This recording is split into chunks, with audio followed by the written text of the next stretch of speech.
Hello, cultists, and welcome back to this episode of the Endarkened Podcast with your host, Shadowmaster, and my co-host, The Acolyte. Now, the Dark Servant could not join us this week, unfortunately, because he is quelling a slave uprising in the prisons. I wish that was more of a joke than it actually is, but it's closer to the truth than you might realize. He actually is in the National Guard, and thank you for your service, Kenny. Unfortunately, sometimes our politicians are not the most apt, and so he, like I said, is actually guarding a prison in real life. All the best to you, brother. Now, this week we're going to be talking about a relatively new film from 2023 called Spoonful of Sugar. It is on the higher end of more screwed up, questionable films that I've viewed, but certainly not all the way towards the top. Now, this film is a character study of multiple characters that looks into the question of what happens when loneliness and lack of self-acceptance creep deep into a person's psyche. Again, each character is kind of a different way of viewing that question or these questions. Now, it uses these characters to weave a tale of twisted romance and lust. Wait. You said this is one of the, middle of the road? Yeah, for me, it's middle of the road. Okay. Okay. I guess. Yeah, hey, wait till we watch Martyrs. The Hills Have Eyes and the Texas Chainsaw Massacre exist. Thank you, Shadow Scribe. And, yeah, soon we'll be watching Martyrs. Okay. What's... you know what? I'll cross that bridge when we get there. Yes, you will. And I'll make sure it's as quick and painful as possible. Think it's supposed to be painless or slow and painful? Yeah, you think that. Okay. He's considering his life choices right now. Now, if you do like what we do, please give that like button a stab and kill us and bury us in your backyard to keep us forever with a subscribe button. That one's, I'm not sure about that. Can you not do that? We know how to resurrect. It's fine. He just doesn't know that yet. I've seen that movie. I don't want to be resurrected. Sometimes dead is better. Thank you, Shadow Scribe. You are more versed in the arts than the Acolyte. But anyway, also... Yes. So, we are going to cut away for a moment to go to a very humorous horror comedy ad that we actually scripted and wrote ourselves for our sponsor over at Cogent Coatings. Take a look, and we hope you enjoy it.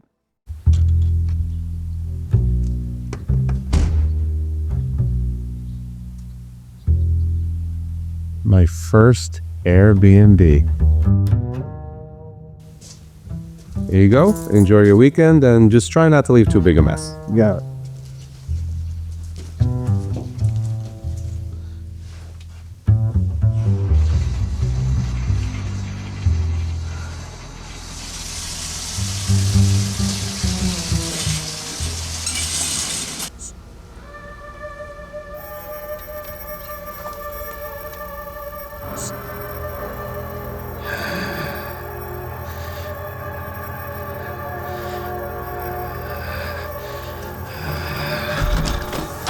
Oh, nice tiles.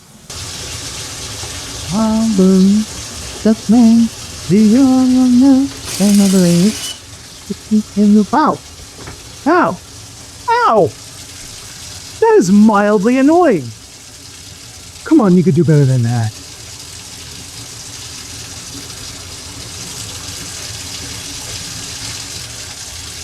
See? That's better. Oh my god, I'm happy I could help you improve your craft.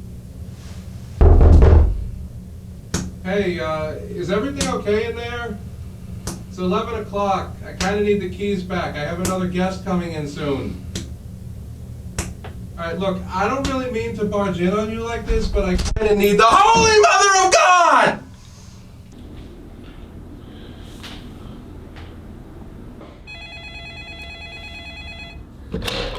Hello, your local bathtub and tile refinisher. Yes, hello? Do you have anything that can get rid of deep red stains on my bathtub and tiles? Have you tried Ajax?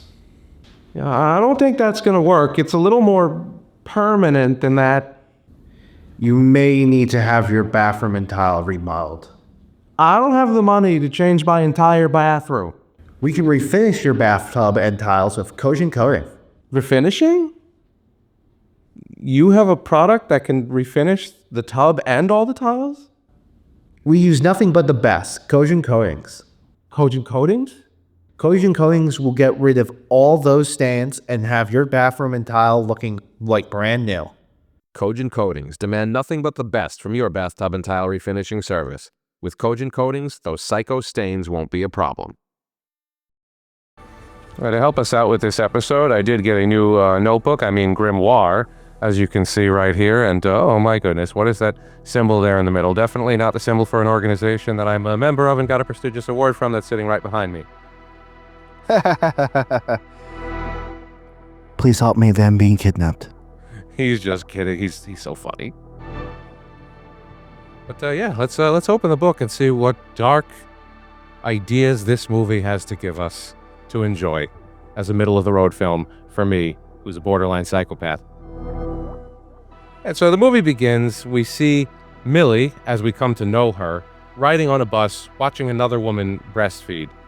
Right from the start, we kind of get this idea that Millie has a longing for belonging, so to speak. She seems to be a little bit lonely, and you pick up on these things in these movies after a while that, just one thing like that will tell you something about a character very quickly. I thought that was very interesting. But she's on her way to interview for a babysitting gig looking after a young child who has a condition or a disease. We're not quite sure what yet. A case of the everythings. Kind of a case of the everythings. His name is Johnny. He wears a spaceman suit everywhere he goes, and he can't touch or be near pretty much anything and can't go into the outside world. I can relate. It is safer inside in your basement sometimes. Yep, and I'm not trapped down here. Please help me. He is so funny.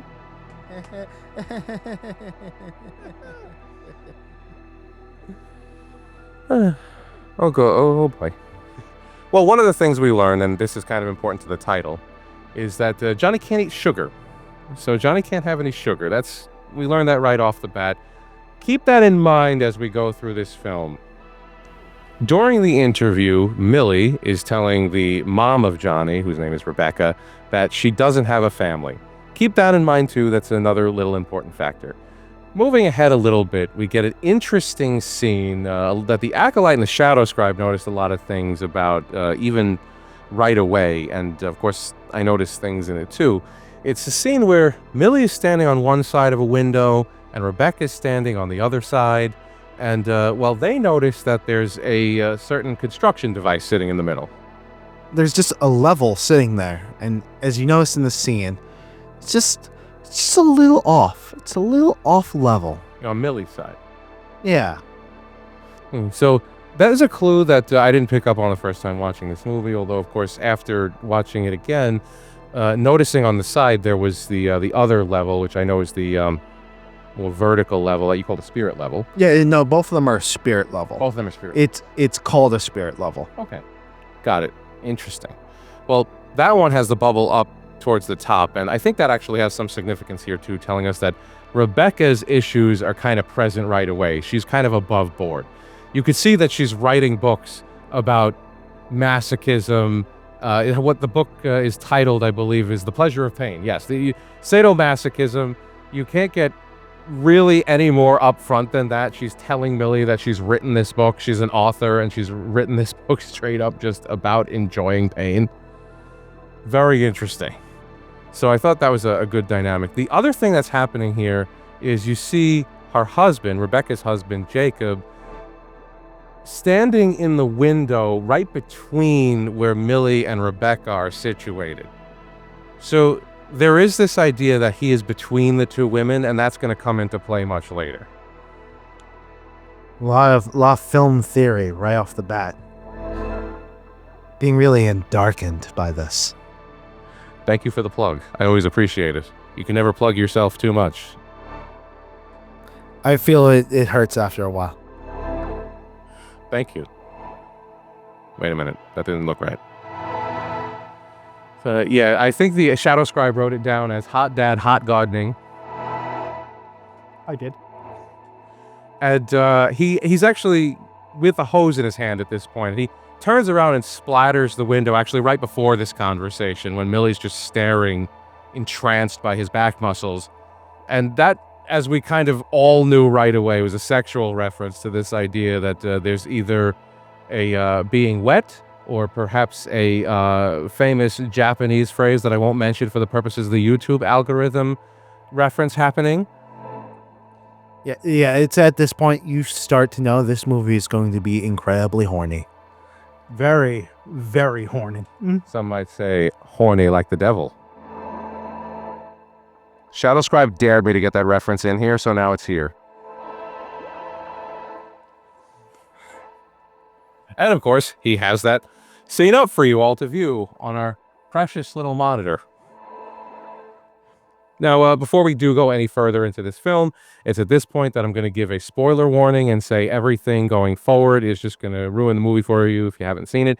It is a really fantastic thrill ride, so if you want to take a look at it before we start talking about it, please pause the video here, view this wonderfully, wonderfully twisted film, and then come back to us. Otherwise, keep on listening. So as Millie is riding the bus back from this interview, she drops an apple on the floor, it rolls down the aisle, and when she goes to pick it up, something strange happens. Remember when I just said horny like the devil? Well, there is a horny devil that shows up. As she goes to pick the apple up, and we're not quite sure why this is happening just yet, there seems to be a tall, thin man with curling horns on his head behind her, sniffing at her, his crotch is kind of up against her rear. And she is a little bit terrified by this, but also seems to be a little excited. This is just a normal New York subway experience. Can confirm. So yeah, we're going to find out why this is happening. But for right now, this is kind of already setting the stage for sexual experiences to be predatory or threatening or hurtful in some way, even if that hurt is pleasurable, as in the case of Rebecca. But yeah, we're looking at this and we're trying to see, like right now already, we know that Millie doesn't have a family. She's afraid in some way of human sexuality, and she longs for connection. I also want to point out the apple could be a representation of Eve, as it usually is, and Eve being, you know, sort of existing only at the will of men, and there might be some commentary on that in this movie. Also sin in general. Very good point. Sin. Because the devil is there with the apple at the same time, although as we learn later, there's another, perhaps even more sinister reason that the apple is there. Might have something to do with the second sin? Maybe. But in our next scene that's relevant to our plot here, we have Millie being treated by her therapist, psychologist, something we don't know, some sort of in-your-head type of person. They never really quite say. But this doctor is prescribing her LSD to treat something. I just assumed it was like schizophrenia or something like that. Yeah, it could be. I know that, you know, this is a recent movie and we have been getting into psychedelics being used to treat serious mental illnesses. So I imagine that's what's going on here. Yeah, but usually that's microdosing psilocybin. This is LSD. They don't typically use that. The doctor's a quack. He is quite strange. So, from my recollection, they actually have used Yep. LSD, Yes. but it was for actually migraine suffered. They have, I believe, used it. Microdosed it Yeah. for people with severe But not for- migraines or something like that. But that was back in like the 60s, 70s. Okay, I think they are using it for something today, but it might be schizophrenia. Yeah, it's some kind of unspecified psychosis. They don't Okay. actually. I do not recall them while we were watching the movie. I believe it is sparingly, though. I believe it is sparingly. In this conversation, we also hear Millie talking about how she wishes she could be a mom, and a lot of the parents out there are very unfit and they ignore their kids, and she just wants to be there for them. So this calls back to that breastfeeding bus scene, of course. But even during this session, we get uncomfortable sexuality references, as due to her definitely not taking too much LSD, the finger of the therapist pops off and is crawling across the floor, up Millie's leg, and then eventually into her mouth as she is telling this psychological, quote-unquote, professional of some sort that all of her foster fathers are the same. Also, want to point out, this therapist wants to cut back on the LSD because he's afraid it might cause hallucinations. It might get there. I mean, It might. maybe. Maybe. You know, once the crackhead that was molesting her on the bus was done and you know, he put his finger back on, he told her that, yeah, you might eventually get hallucinations from this.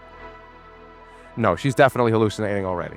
In our next super hot scene that we're going to talk about, we learn that mommy and daddy are into intimate violence. I mean, she literally wrote a book about it, so... We see the two of them get together, and he is doing the old Australian kiss on her at one point, and he's asked to choke her. She wants this. I mean, again, like the acolyte said, this is not surprising knowing what books this woman writes. He begins to do it. He stops, and all of a sudden he seems like he's got a moral complex about it, and he says, I can't do this anymore with you because you're a mom, because he is a complete freaking pansy. Look, just do it. Like, she's into it, dude. like... Wants it. Yeah, seriously, like, this reminds me of like a famous thing my father always used to tell me, which was that Elvis Presley, after the birth of his daughter, would no longer go near his wife, like saying that she's a mom. I don't want to, like, you know, feel like I'm defiling a mom. And it's like, so there are people in real life who actually are kind of like this, where they get awkward about their intimacy with their partners after a child is born. It's interesting. The miracle of birth, it can sometimes cause the death of the pants. Well said. Moving back to Millie, she's with her foster dad, and in a very uncomfortable scene, we learn that Millie is no stranger to those of the PDF file persuasion, as I'll say it once again for the YouTube algorithm. She is with this older man who's taking care of her and seems to be obsessed with her. Although, as we move through the scene, we find that Millie's kind of engineered this obsession and is kind of even using it to drag this guy along, saying, you know, that he's better than all the other ones and she really wants him. And you get the sense that Millie, as you said before, Acolyte, is not on the level. It is just super strange to be in a scenario where you're looking at a PDF file and a just of age woman, as we learned. She actually just turned 18 in the film, to the best of our knowledge. And you don't know who's more dangerous. It's crazy. My gut tells me just go for the PDF file, even if the teenage girl is more dangerous. Just, you know, wood chipper. You saying you would go with the PDF file? No, I'm saying I'd throw the PDF file into the wood chipper. Okay, fair enough. I mean, they both kind of belong there. We'll see more about why. Yeah, we kind of learn at this point, too, that Rebecca and Johnny are having trouble connecting as mother and son. And in the immortal words of Hank Hill, that boy ain't right. The dad seems to be asking questions to the mom and saying, Rebecca, there's something about Johnny that is sick. He's sick. It's not what you think it is. It's not overreaction to allergies or any of a number of the other reasons they give for why the kid shouldn't be outside or screams all the time. I do want to take a moment here. Yes, you were going to say something? Yeah, it's not autism. Yeah, I was going to say, actually, right now, that we should take a moment to talk about this, because they say that they thought it was autism before that, and Johnny does exemplify certain autistic symptoms. He screams when he's upset. He kicks around. He doesn't really necessarily like to be around people so much or to deal with people. He doesn't deal with them well. He really does seem to be possibly overstimulated, too. And speaking as someone who is actually on the autism spectrum, I've been through that type of stuff. I've had my fair share of it. I kind of see why they might have thought he could have been autistic. You know, having Asperger's syndrome. I mean, like, all the symptoms line up. I would just... I mean, it's something else. Yeah, but it is. It is not autism. It's also, as we already know, probably not allergies. So what could it be? We'll find out. So as Millie and Johnny are connecting, Johnny gets comfortable enough to show Millie his playtime activities or the results thereof. And they just happen to be a pile of dead rabbits. I'm sure that is not sociopathic serial killer behavior in the slightest. Oh, it's not one of the telltale signs we always hear about that parents are told to look out for. So yeah, those poor animals. And what Johnny did to them. What? Wait. I saved one of them, Acolyte. Saved one of them. Come in. Oh my goodness. Okay, give him a second. He's a little, Yeah, he's a little... nervous. But where do you? What? I wasn't expecting you to, Joe. Why you have that bunny? I saved him, Acolyte. See, I'm an evil cult leader, not a monster. It's very cute. Thank you. I love you. Can we put him somewhere? I'm starting to get some allergies. It's okay. So just give us a minute. And we're back. Fluffy is safe now. That's all that matters. Oh man, he's already named it. I'm gonna keep My it too. vote was for Banicula. Damn, mischance.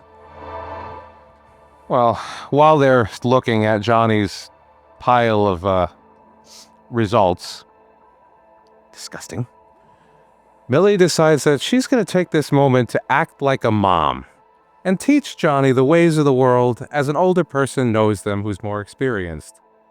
So, of course, in this loving embrace of a moment, she decides to start completely disfiguring the corpse, ripping it apart, showing Johnny how it ticks, and of course removing a foot that he can use as a lucky rabbit's foot keychain. There's nothing lucky about that rabbit. Fortunately, no. Depends on your definition of luck. I mean, if he means he didn't have to, see Millie naked, like later, maybe. Now, in her new role as Johnny's new mommy, Millie and Johnny are getting along just fine, and we see them engaged in playful activities together, including getting covered in red paint on the floor, which of course has no foreshadowing element in it whatsoever. Nope, no. Can't imagine why that might happen. Well, as they continue to connect, we see a time when Rebecca is not able to get home in time to celebrate Johnny's birthday. It seems like this is not a rare occurrence necessarily, as Jacob is rather upset by this. So he, Millie, and Johnny celebrate Johnny's birthday as a family together without Rebecca. Just one surrogate mom. This, of course, leads into one of the movie's greatest scenes, or set of scenes, as I should say, which were written down quite astutely by the shadow scribe as jorkin' in the kitchen, cuttin' in the bathroom. To make it up to Jacob and not Johnny as the world's greatest mom, Rebecca calls her husband and starts talking dirty to him over the phone. And in a house with an 18-year-old babysitter and your young son, of course, the most appropriate thing to do is to stick your hands down your pants in the kitchen and start going at it while your wife is talking about what she's going to do with your fun parts. Again, horny movie. Horny like the devil. There it is again, Shadow Scribe. Let's see how many times I can get it in just to prove that I can do it.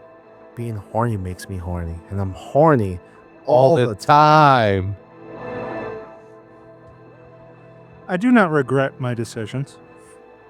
I just want to say one more thing. Everyone in this movie is just way too fucking horny. It is actually true. It is over the top. But bonus points to our viewers who do get the references we're making. After Rebecca gets home, we see her begin to engage in what we already know to be her personal fetish. And right now the Shadow Scribe is switching to a picture that represents part of my personal spank bank. Gross. Hot. Agreed, Shadow Scribe. I have personally dated several women with this particular, shall I say, habit. And, it was pretty hot. And that's not me speaking in character, by the way. I was actually with that. Like, that type of behavior. I'm into it. You should go to therapy. They tried. They failed. And I was victorious. Now with their brand new burgeoning connection, Millie and Johnny are playing around a nativity set because this entire movie apparently does take place sometime around Christmas. Not exactly sure. It happens like so fast. I think it's like the whole movie takes place in a week. I wouldn't be surprised. The timeline is nebulous at best. This lady goes from like just meeting these people to like severe attachment issues instantly. Right. Codependency like that. But as they're playing around the nativity, you kind of get this sense that they're both kind of looking for a sense of family, even greater than, the small connection they already have.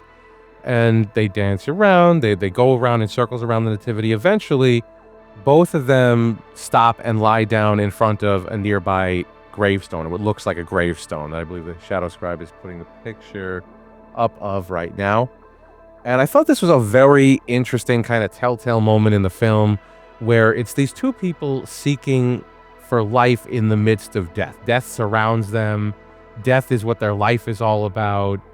We kind of are getting more foreshadowing. This movie is very good at doing that on a consistent basis.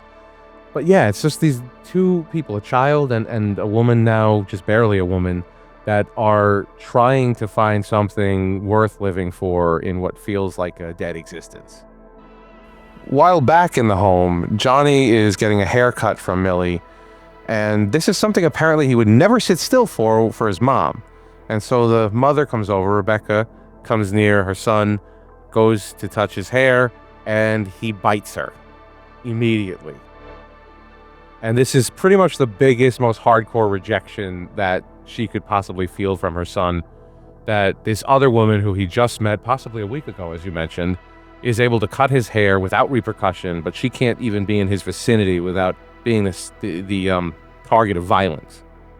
Look, they have so much in common though. Like they both love dissecting bunnies. That's true. They did have that heartfelt moment.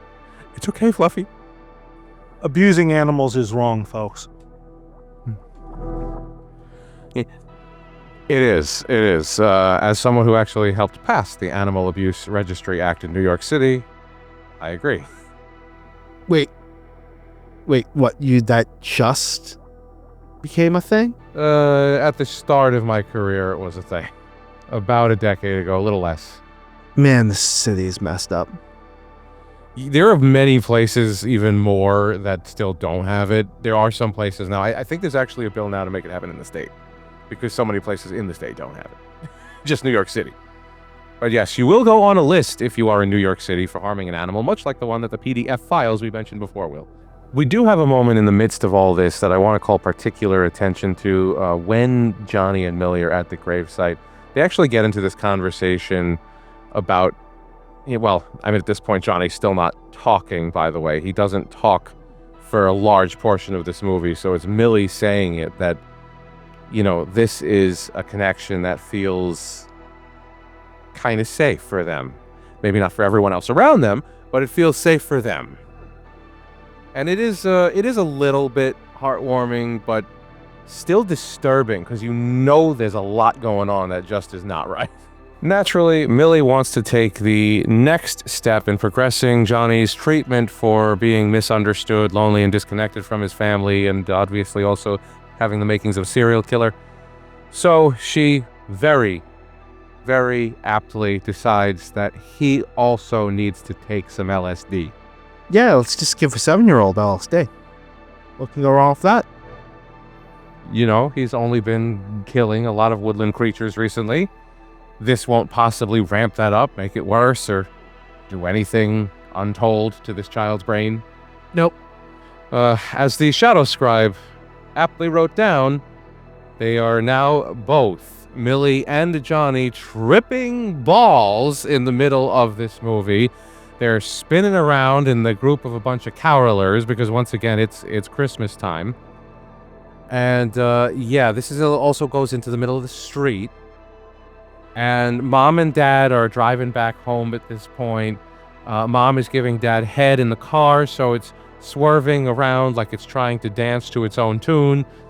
And they stop right before, or just short of hitting Millie and Johnny, who then throws up because he's on drugs and he's 7. He also ate chocolate. Yes. Sugar. Sugar, that's right. Sugar is what's making him crazy. I forgot. Yes. That's what it is. Although, to point out that moment, I do think it was interesting in the film itself that Johnny's actually given a choice between a Hershey's Kiss and a pill by Millie around this time. And the pill is obviously some sort of drug, again. And Johnny takes both, kind of symbolizing a rejection of his mom and the fact that he's now going to be eating the sugar he wants. He's going to take the medicine that Millie is administering to him. That boy ain't right. Yeah, we haven't even gotten to the ending, and I still stick by what I said. This is like a little bit above par for the amount of crazy in some of the films I've seen. Yeah, it's tripping balls. LSD, serial killer children of animals, at least for now. Definite future serial killer children. Look, kids, Charlie Manson, the early years. Thank you, Shadow Scribe. Well, in the midst of Johnny vomiting in the middle of the street, his biological mom, Rebecca, goes to his side, and he, of course, chooses this exact moment to call Millie Mommy and run to her and hug her. These are the first words this child has ever said in his life, and he's calling someone else Mommy. As Rushing. Yep, as I mentioned earlier, Johnny has not spoken for most of this film, and as the Acolyte just said, this is the first time he does it, and it's just a giant slap in the face to his mom, who he's already bitten. The only time. Yeah, I'm just smiling because I know what's coming. Shadow Scribe picked up on the fact that Johnny actually seems to act more like a normal kid when he's on LSD. Well, yeah, if you're tripping balls, it's tend to have more childlike wonder. I guess it's also calming down the murderous rage to some degree. Ooh, look at the pretty colors. Oh, what it does for you. I think she knows. Oh. At this point, Jacob decides to take Millie back home and do the right thing by his family by screwing her brains out in the car outside of her foster father's house. How romantic. Touching. There was a lot of touching, that's true. And as we learn, Millie is just of age now. Convenient for him. Convenient for him. Convenient for the scene we're about to see, where Millie is now back with her not quite a PDF file anymore foster father, since she has just come of age and apparently made a deal with him to be together with him at that moment. That magical coming of age, so to speak. Anyway, it was also revealed to us at this point that this man, who I believe his name is Roger, Roger, she calls him later, has killed his disabled wife for Millie. I hated her anyway. He does say that in the film. He has a picture Millie of him. says that. Oh, that's right. Well, he admits to it. So she's sitting in a wheelchair in a picture with Roger, this woman, and she's apparently been unalived for the sake of being with this buxom, young, now-of-age girl. Well, Millie's had just about enough of this man who's done everything for her and still deserves everything that's about to happen to him, and she says it's time for him to reap his reward of waiting until she came of age. In the midst of the non-passion that follows, She tricks him into taking his belt off and then uses it to strangle him to death. You might like that. That's true. A lot of people in this movie would have. She takes his body out to the backyard where there is an emptied swimming pool and dumps it in a pile of what we see are, thank you, Shadow Scribe, other bodies that are very poorly hidden. So she's just been like dumping these corpses there for like however long. Right, and apparently we learned that these are other guys. Remember earlier she said all the fathers were the same. So apparently they were all kind of predatory, all kind of creepy, these foster dads. And this has just been a thing she's doing with them that somehow Roger is okay with. You know, he doesn't think he's going to end up in there. No, not him. He's the special one. Yeah, she said he was the special one. And he believes it because he is pathetic and lonely as most of his kind are. Yeah. Well, she's a confirmed serial killer. Yeah, that's wow, shocker. Fit all the criteria and everything. Never would have seen it coming, teaching Johnny how to keep trophies. And speaking of trophies and also poorly hiding things, she has a special book that's hidden on the top of a ceiling fan. We see it earlier in the film, but it only really comes into play now. And that book, which Shadow Scribe is about to put a picture of on our screen, is her book of hair trophies. And Shadow Scribe actually notified me that it's been up on screen for a little while, but there you go. There's that beautiful book. Maybe she sniffs it, like a certain former president. She does, in fact, sniff it. She sniffs it at the beginning of the movie the first time she grabs it. Yes, she does. Next, we see that Millie has made a jar of apple jam with honey for Johnny. She takes it over, and as Johnny's enjoying it, Jacob comes over with lust in his eyes and vigorously fingers it. It seems to be, as the Shadow Scribe put it, that he is fingering the honey pot. I look at it and say, since it's red, it's almost like fingering or violating virginity in a sense, or someone innocent. As we know, Millie is not, but, he kind of maybe thinks he is. This immediately gets Millie horny and Johnny upset. Johnny stabs Daddy because his mommy is also only his. Thank you, Shadow Scribe. Yeah, it's a little bit of a incestuous moment. He's possessive of mommy. I believe this is an Oedipus complex. Get back that Freudian psychology. Which is very, very popular in horror theory. Very good, Acolyte. Very good. And yes, Acolyte, Johnny is very upset. He's screaming from his window, watching Millie and Jacob bang on top of his pile of dead rabbits. Yeah, I don't know what about this is more upsetting to Johnny. Honestly, it's probably just, Millie not being his, but there's also violating his hunting ground or his burial ground from his hunts. Well, what's wrong with everybody in this movie? Why? There's not a salvageable soul among them, Acolyte. Dangerously horny. Never more true than in this moment. It is interesting. I guess it's also kind of, this is going to be some sick psychology, but I guess it's also the fact that the rabbits were his and Millie's thing, so it feels like there's cheating going on. Hence, meanwhile, in West Virginia. Hence is correct. Freud is having a field day with this one. Next step in Millie's plan is, of course, propositioning Johnny to kill Mommy. Because how can she be with Jacob if Mommy's still around? How can she be with Johnny if Mommy's still around? Kill the woman. With Millie handing a knife off to Johnny, her plans begin to develop further, and we learn that Millie/Emily/Mary Beth, which are all names she's taken on in different scenarios throughout this movie, kills her therapist, quack as he might be. Now it looks like does this just because, as Shadow Scribe put it, his name was in the death note. Yeah, her knee was touched by him once. One time. And so she's become so like hyper sexualized that any contact is now like It's predatory. She sees it as predatory. everything, which, this movie is hypersexualized, so it makes sense.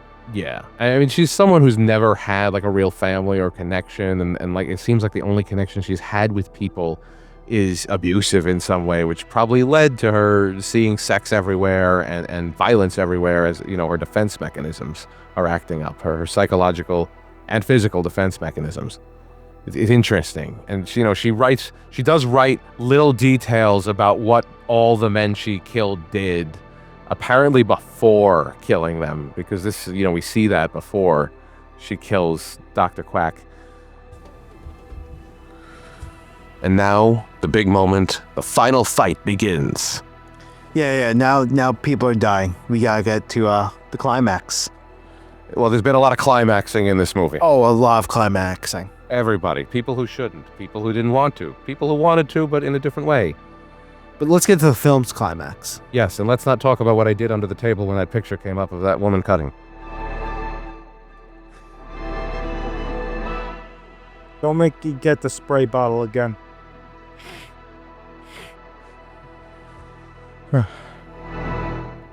Becca is talking to her son, and she's getting more and more frustrated over the fact that he only really likes Millie. He talked for Millie. He called Millie mommy. She calls Millie the see you next Tuesday word. And eventually Johnny takes the knife that was given to him by Millie and just stabs his mother's hand on the table. That's not how you play Red Knuckles. That we saw how you played Bloody Knuckles in the last movie we watched. Yeah. You don't just stab yourself in the hand or someone else in the hand. While this is going on, Millie is, of course, once again sexually propositioning Jacob and asking for him to love her. And it kind of reminded me, the way she says it, of that old Greg video that they used to have around. It's like, do you love me? Do you love me exactly as I love you? That's kind of the vibe I got from that moment. Creamy Baileys. Baileys, cream. This is as close as you can get to Bailey's without your eyes getting wet. Mo Greg? Yeah, not to rehash that old creepiness, but the moment just spoke to it. I'm sorry. In the midst of her anger, Rebecca takes a knife from the kitchen and walks up to Millie as her and Jacob are in the heat of the moment and stabs Millie in the back. Hot again. Yeah, just... Why is You're it... too horny. Hey, listen. A woman's hotter when she knows how to cut more than just herself.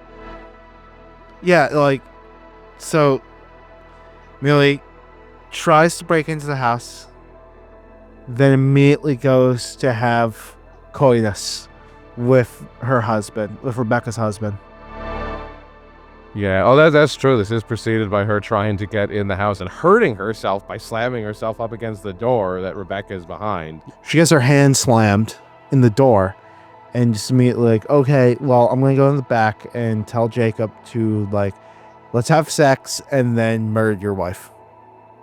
And he agrees immediately to it.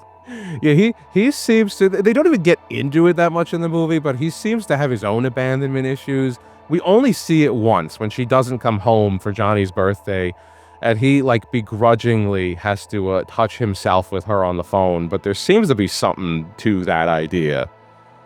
Especially since, like you said, he so readily agrees to this plot. He's a simp.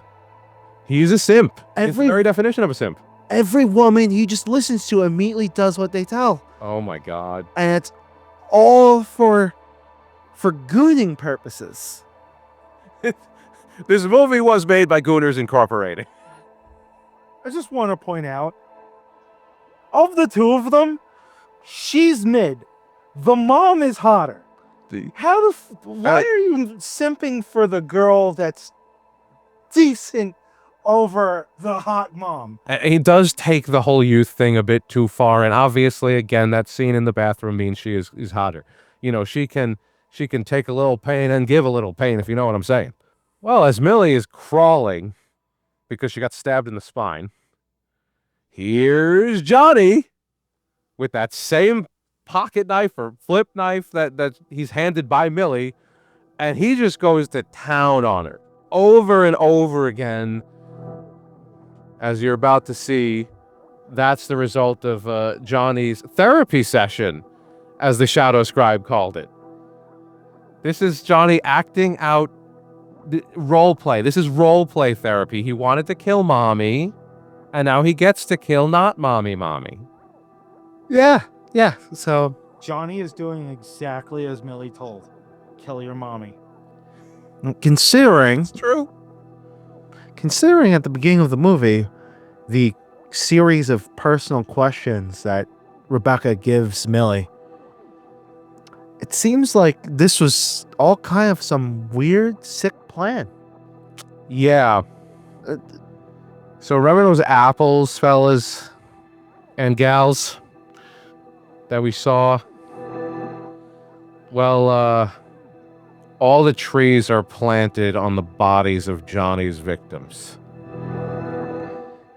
Yeah, apparently, the reason why they needed a new babysitter because the last one was murdered. And the one before that, one before that, one before that.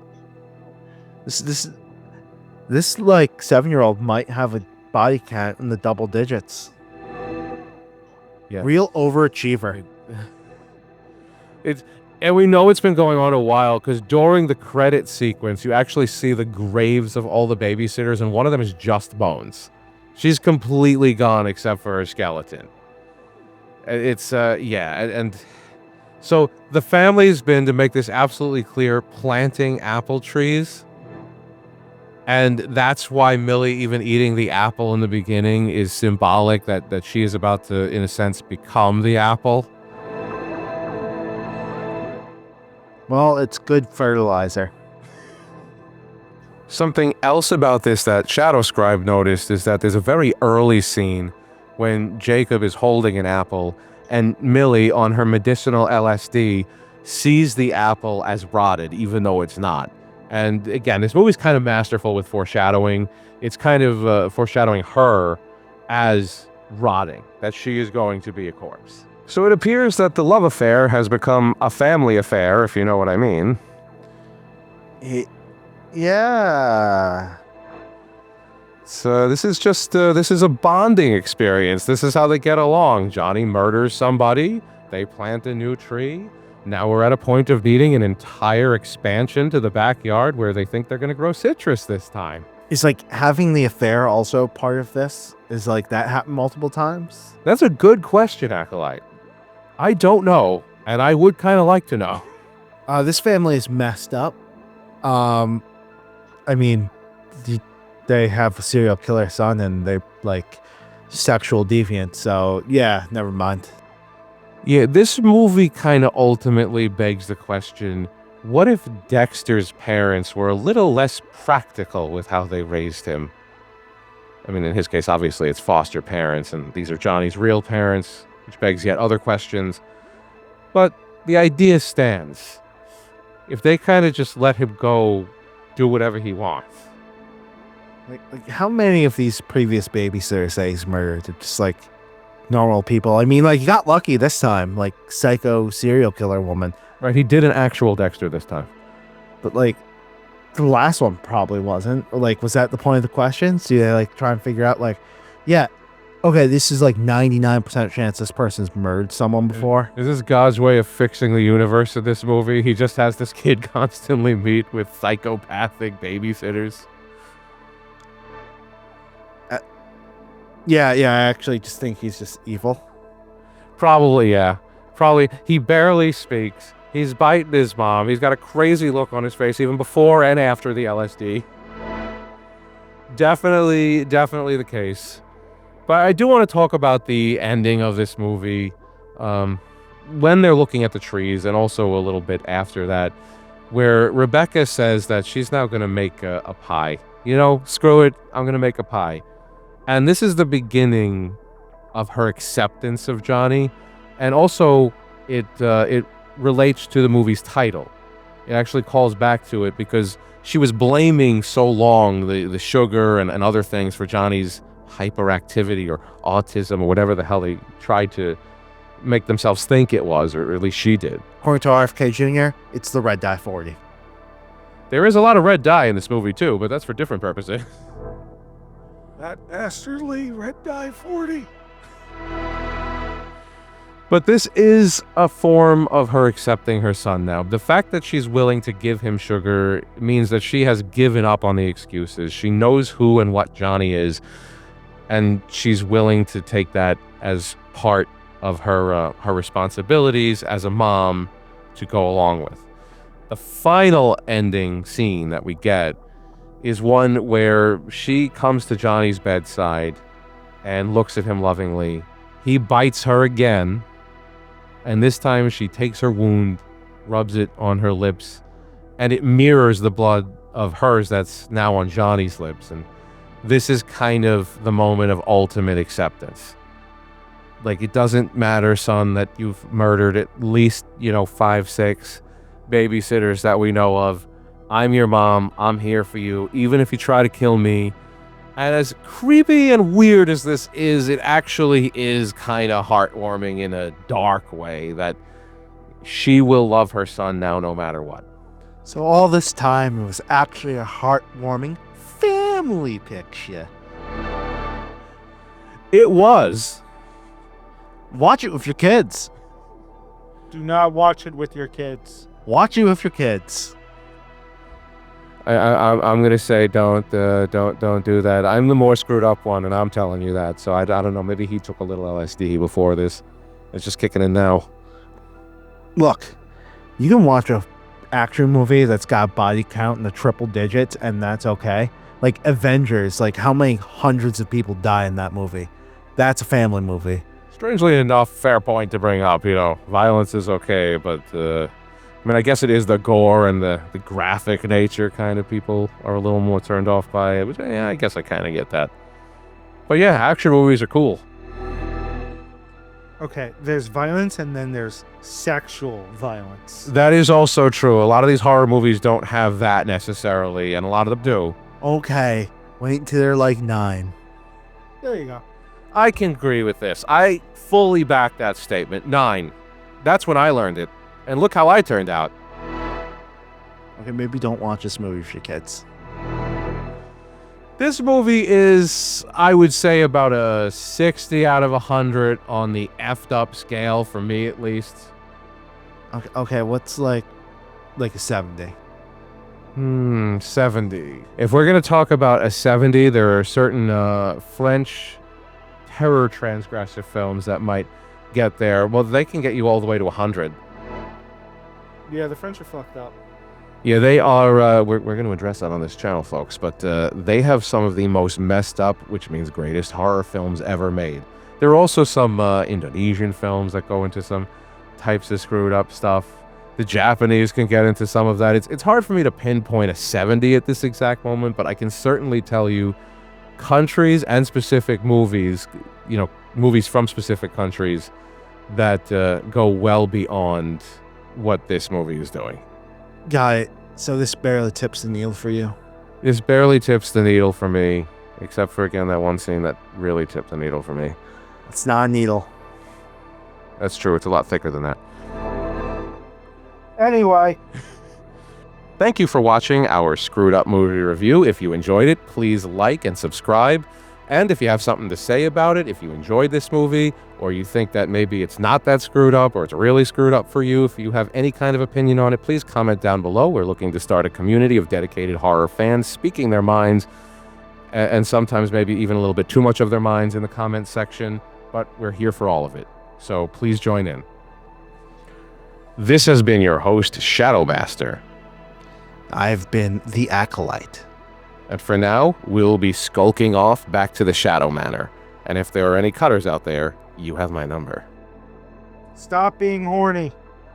This movie had enough horny for everyone. You don't need to, add some more on top of that. You have my number. Stop being horny.